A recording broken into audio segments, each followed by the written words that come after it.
সবাইকে নমস্কার জানিয়ে আরও একটি বড় ব্লগ ভিডিও শুরু করছি। এটা হলো সকাল থেকেই শুরু হয়েছে আমার। দেখুন, সকালের কাজকর্ম দিয়ে আমি শুরু করেছি। সকালে উঠেই এর ঘরটাকে ভালো করে ঝাড় দিয়ে নিলাম।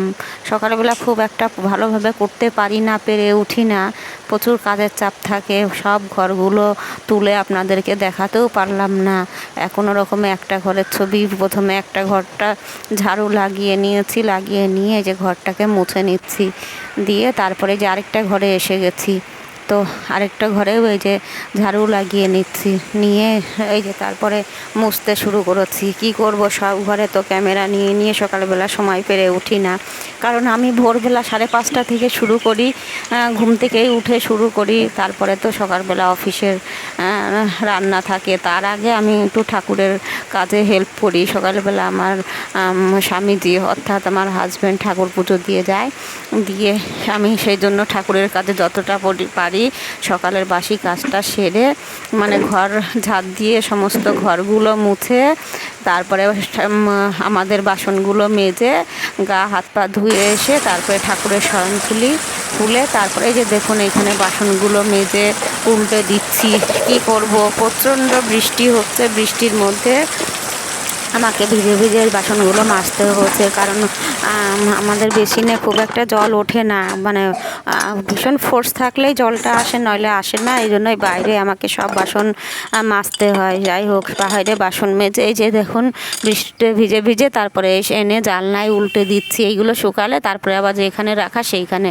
তারপরে দেখুন এই যে সমস্ত কাজকর্ম সেরে, বাসি কাজ সেরে গা ধুয়ে ঠাকুর ঘরে চলে এসেছি ঠাকুরের শয়ন খুলতে। সবাই দেখুন, জয় গুরুদেব, জয় গোপাল, জয় ভোলেনাথ, সবাইকে দেখুন। আমাদের ঠাকুরকে সকালে শয়ন খোলা হচ্ছে, ঠাকুরকে দর্শন করুন। দিয়ে এই যে ঠাকুর ঘরটা, এবার ঠাকুর ঘরটা মুছে তারপরে ঠাকুরের বাসনটা পারলে ধুয়ে দিই, না পারলে দিই না। এই যে সবার আগে কি করছি, ফুলগুলো তুলে নিচ্ছি। দেখুন পাশে প্রচণ্ড বৃষ্টি নেমেছে, বৃষ্টির মধ্যেই আমি নেমে পড়েছি আর কি ফুল তুলতে। অতটা ক্যামেরা ধরার কেউ নেই তো, সকালবেলাটা আমার বাবাই ঘুমিয়ে থাকে, ওর বাবাও ঘুমিয়ে থাকে। আমি উঠে যতটা পারি করার চেষ্টা করি, তা যাতে আমার হাজব্যান্ডের হেল্প হয়। নইলে ওর ভীষণ তাড়াহুড়ো লেগে যায়, কারণ ও সকালবেলা 8টার মধ্যে ডিউটিতে বেরিয়ে পড়ে। দিয়ে এই যে অল্পই ফুল তুলতে পেরেছি, এত বৃষ্টিতে সব ফুল আমি তুলতে পারিনি। তারপরে এই যে চলে এসেছি রান্নাঘরে, ফুল টুল তুলে রান্নাঘরে এসে মাছ ছিল, সেটাই আগেই ফ্রিজ থেকে নামানো ছিল, এই যে ভাজতে শুরু করেছি। আর এই যে কড়াইটা দেখছেন না কালো, এটা আমাদের লোহার কড়াই, এটার মধ্যে সমস্ত ভাজা জিনিসগুলো আমি করি। আর পাশে আবার অন্য কড়াই আছে। তারপর ফ্রিজ থেকে সবজিগুলো নামিয়ে রেখেছি, দেখি কী দিয়ে মাছটা করা যায় এবং কি সবজি রান্না করা যায় চিন্তা ভাবনা করছি। রাতে কেটে রাখলে ভালো হয়, তো এখন বর্ষার সময় বলে আর কেটে রাখছি না। শীতকাল হলে আমি আগের দিন কেটে গুছিয়ে রাখি। তারপরে এই যে মাছের ঝোল হলো, বেগুন দিয়ে করেছি, মানে মশলা করে বেগুন, শুধু বেগুন দিয়ে কাতলা মাছ করেছি। দিয়ে আর এক পাশে যে ভাতটাও করে নিয়েছি, ভাত আর তারপরে ঝিঙে আলু পোস্ত কেটেছি। এবার আলুগুলোকে আগে ভেজে নিচ্ছি না, কারণ ঝিঙে আলু একসঙ্গে দিলে না ঝিঙেগুলো বেশি গলে যাবে। এই জন্যই ঝিঙেগুলো কেটে পাশে ধুয়ে রেখেছি, আর এই আলুগুলো ভেজে নিচ্ছি। তারপরে এই যে রেডি হয়ে গেছে ঝিঙে আলু পোস্ত, কাতনে যে ডাল করেছি, মুসুর ডাল টমেটো দিয়ে, টক ডাল মতো আর কি, আর বেগুন দিয়ে কাতলা মাছ করেছি। এই আর কি রান্না বান্নার, আর বেশি তেমন কিছু করতে পারিনি। যে ভাতটাও আরেকবার দেখিয়ে দিলাম রিপিট করে। তারপরে আমার হাজব্যান্ডে যে পাশেই ঠাকুর পুজো দিচ্ছে, তাকে তো ক্যামেরায় তোলাই যায় না, ভীষণ রেগে যায়।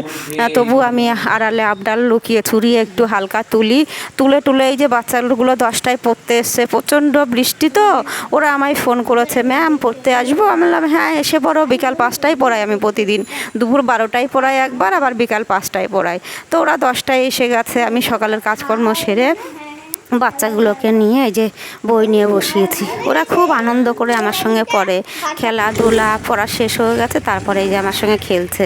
দিয়ে যে আমার হাজব্যান্ড আর আমার বাবাই বেরিয়ে যাচ্ছে, একটু অফিসে যেতে পারেনি তো, তাই একটু অন্য কাজে বেরিয়েছে ওরা দুজন। দিয়ে ওরা একটু দূরেই গেছে আর কি, একটা অফিসিয়াল কাজের জন্যই বেরিয়ে গেল। আমি পড়াচ্ছিলাম, পড়ানোর ফাঁকে ওরা বেরিয়ে গেছে। দিয়ে ওদেরকে টাটা করলাম, আমার বাবাই টাটা করতে করতে গেল। তারপরে আমি এসে গেছি হলো দুপুরবেলা। এটা বাচ্চাদেরকে ছেড়ে টেরে আমি এইবার এসেছি আমার একটু ঘর গোছানোর কাজে। ঘরটা ফাঁকা পেয়েছি, মেন হলো আমি তো ফাঁকা পাই না, ফাঁকা না পেলে কিছুই করতে পারি না। খুব ওরা মানে জিনিসগুলো আগোছালো করে রাখে। আমার বাবাই বড় হচ্ছে ঠিকই, একবার আগোছালো করে আবার গুছায়, আবার আমার সঙ্গে হেল্পও করে। এই যে প্রথমে খাটের ঘাড়িগুলো মুছে নিচ্ছি, প্রতিদিন করতে পারি না এইগুলো, কারণ দুবার এই বাচ্চা পড়াতে গিয়ে সময়ে পেরে উঠি না, আবার আমার নিজের বাচ্চাটাকেও একটু পড়াতে হয়। তারপরে তো সংসারের কাজকর্ম সবাই যেমন করে আমিও সেরকমভাবেই করি। তাই যে দেখুন বেডশিটগুলো পাল্টে নিচ্ছি, প্রচণ্ড বৃষ্টি, কাচতে পারছি না, তবুও কি করব, পাল্টে জমিয়ে রেখে দিচ্ছি। আর এই যে আমার বাবাও আমার হাতে হাতে, ওরা চলে এসছে অফিসিয়াল কাজটা সেরে, পরে দুপুরে এসে আমার এই যে আমার সঙ্গে হেল্প করছে যে মা আমি তোমাকে করে দিই। আমার খাটের উপরে উঠে করতে কষ্ট হয়, তো আমার বাবাই নিজে হাতে করলো। তারপরে এই যে কুশনের কভারগুলো লাগিয়ে যে দিচ্ছি, লাগিয়ে রেখে দিচ্ছি, বালিশের কভারগুলোও ভরেছি, সেইগুলো তুলতে পারিনি। তারপরে দুপুরে আমার বাবাইকে নিয়ে একটু বই নিয়ে বসিয়েছি, ওকেও তো একটু পড়াতে হয়, তা ওকেও নিয়ে বসিয়েছি। ওর মতো নিজেই পড়ে, আমি একটু পাশে থাকি। তারপরে এই যে দেখুন রাত্রেবেলার খাবার দাবার সন্ধ্যাবেলায় রান্না করে নিয়েছি 7:30টার সময়, সন্ধ্যাবাতি দিয়ে ঠাকুর পুজো সেরে এই যে খিচুড়ি করেছি অল্প করে। আমার বাবাইয়ের বায়না একটু খিচুড়ি করো, আর পাঁপড় ভেজেছিলাম, আর এই যে আম আছে, রুটি আছে, আর একটু সবজির তরকারি করেছি, আর হলো দুধও আছে রাতের আমার হাজব্যান্ডের জন্য। আর জয় গুরুদেব বলে আজকের মতো শেষ করছি।